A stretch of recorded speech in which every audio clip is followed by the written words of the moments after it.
বিশ্ব মানচিত্রের এক অতি গুরুত্বপূর্ণ অংশ পারস্য উপসাগর। এই নীল জলরাশি শুধু যে তেলবাহী জাহাজের পথ তা নয়, বরং এটি দীর্ঘদিনের ভূরাজনৈতিক লড়াইয়ের এক রণক্ষেত্র। এই উপসাগরকে ঘিরে ইরান এবং তার প্রতিপক্ষ দেশগুলোর মধ্যে স্নায়ুযুদ্ধ এখন তুঙ্গে। কিন্তু কার শক্তিতে আজ টালমাটাল বিশ্ববাজার? ভিডিওতে আমরা দেখতে পাচ্ছি উপসাগরের বুকে একের পর এক আক্রমণ। মার্কিন যুক্তরাষ্ট্র এবং ইসরায়েলের উপস্থিতিতে ইরানের জলসীমায় বাড়ছে উত্তেজনা।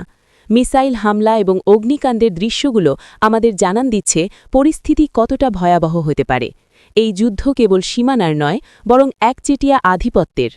ইরান যখনই পারস্য উপসাগরে তার শক্ত অবস্থান জানান দেয়, তখনই কেঁপে ওঠে বিশ্ব অর্থনীতি। যখন স্টপ সাইন দিয়ে জাহাজ চলাচলে বাধা দেওয়া হয়, তখন বিশ্ববাজারে তেলের দাম রকেটের গতিতে বাড়তে থাকে।